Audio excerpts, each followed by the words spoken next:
Welcome to the Fear and Greed Daily Interview. I'm Sean Aylmer. The pandemic accelerated a lot of change in the way we do business, think remote and hybrid working, and the cashless economy. Prior to COVID-19, not many of us would have had a telehealth consult with a doctor. That's certainly changed now. Australia's leading telehealth service provider is a company called Coviu, which was originally created within the CSIRO. To give you an idea of scale, in 2020, Coviu users in Australia offered more than 3 million healthcare video consultations. Dr Silvia Pfeiffer is the CEO and founder of Coviu. Dr Pfeiffer, welcome to Fear and Greed. Great to be here. So telehealth certainly predates the pandemic. Just give me the history of telehealth. We've heard a lot more about it since COVID, but why was it? I mean, just what's the background and why did we come up with it originally? Oh my gosh, how far back do you want to go? Yeah, okay, not too far. It kind of already started with the beginnings of telecommunications because, we had people living in outback Australia for a very long time and they would need telehealth, basically medical support at any one point in time. So, over the years, we've come up with different ways of delivering telehealth, be that, to begin with, even via faxes and things like that, via phone. Telehealth is everything that encapsulates delivering medical care over the distance. COVID really accelerated the progression of telehealth. Prior to COVID, though, where was telehealth at? Was there much use of video conferencing for health consults? Very good question. So telehealth before the pandemic was something that was mostly known to rural people and mostly happened either in their GP practice or maybe in a hospital. So hospital to hospital communication was often termed telehealth. Let's say it's a smaller rural hospital which needed help from a specialist in a hospital in the city with a special procedure or something like that. Also in mental health, we used it prior to COVID. It's a plan called Better Access that Medicare supported. And under Better Access, up to 10 mental health consultations were able to be delivered into rural and remote areas via telehealth. And the whole thing centered around the qualification of the different regions into different areas of remoteness. So all the reimbursements depended on where you lived. The pandemic has completely done away with it, and I'm really glad about that. Okay, so I mean, Coviu would have been an organisation which, in a sense, I don't like to say benefited from it. The services were needed during the pandemic. So how has it changed telehealth in Australia? Very much, immensely. And it's all down to, Medicare reimbursements, but also awareness. Awareness of telehealth has increased, thousandfold during the pandemic. Before the pandemic, you would talk to somebody on the street and they'd ask you what you're working on, what you're doing. And you say, we build a telehealth platform. And they go, but what? You do what?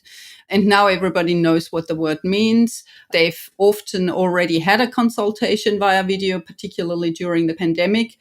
And it's just become something that's quite normal these days. About a quarter of all GP consultations are now done via telehealth, and that includes phone consultations.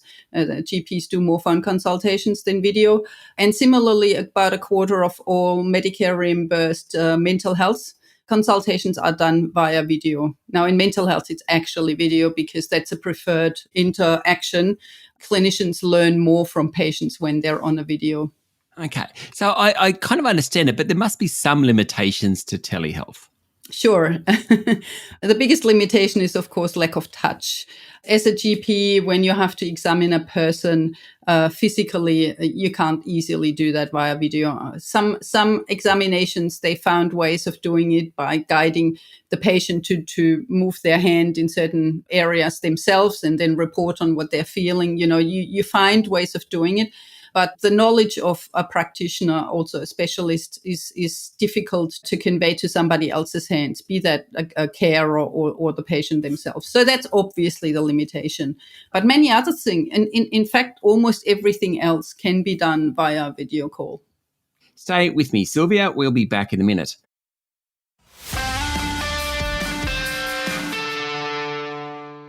My guest this morning is Dr. Silvia Pfeiffer, CEO and founder of healthcare technology platform Coviu. So what's next? It's amazing how many people I know who have used telehealth, from my aged mother through to friends, and it's very convenient. And around mental health, it's extremely useful in some cases, obviously. What's next? Very good question. So we in Australia are moving quite slowly. So I'm going to bring in some knowledge that I have from trying to do telehealth in the US market, which is where we are expanding into as a company. I can see over there that there's reimbursement for remote patient monitoring, which means, a patient will have a device in their homes and they use their mobile phone to self-monitor progress of diverse medical indicators. And there is a dashboard at the other end for the clinician to oversee all of the patients that are on this remote patient monitoring scheme. And the dashboard, so the technology, indicates when a patient should be looked after. They're going well for a couple of days, and then suddenly there's like a red flag and they need a call from the clinician to check in what's going on. That kind of thing is called remote patient monitoring. There's a similar thing called remote therapeutic monitoring, not really a term yet used in Australia, but very big in the US. Remote therapeutic monitoring is about patient self-measuring. And that's where you don't use a medical device to measure, but it's actually more about how are you feeling. It's more a questionnaire where the patient fills in how they're going. It's mostly used in allied health areas, mental health, maybe dietetics. And in those areas, you really want the patient to self-analyze how they're going. And, if they're saying, oh, I feel really, really terrible today, and it comes up on a dashboard of a clinician, then a clinician or maybe a nurse can pick up the phone and actually talk to the patient about this as well and help them when they need it, rather than waiting for the patient to feel like they really have to go and see the practitioner. Okay, back to Coviu, the company. I presume it's spun out of CSIRO originally, is that right, Sylvia? Yeah, absolutely.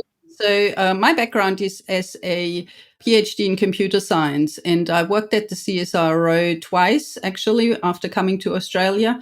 And the last time I started was in 2012, and we started working on a project around a new technology that would allow video conferencing in web browsers. And so we were looking to apply that in healthcare and to take telehealth to the next level, and not just make, video conferencing something like what Zoom does, but really give clinicians an ability to create the best possible telehealth consultation with a patient via video. And so that's where it all started, really taking telehealth to the next level by giving clinical tools, diagnostic tools, and therapeutic tools to the clinicians within the consultation to let them operate at the top of their license. And that's where it all originated. That started in 2012. By 2015, we had built a first application that we used with clinicians out of Royal Far West, incidentally, where we started. And in 2015, we incorporated Coviu as a company, still wholly owned by the CSIRO. And in 2018, we spun it out of the CSIRO as a standalone company with some investment from Main Sequence Ventures. Okay. Connectivity seems, I'm sure is at the heart of everything you do. But when we talk about where Coviu can work best and telehealth can work best, often it is in regional and rural and remote areas of Australia. Is that a major problem? Very good question.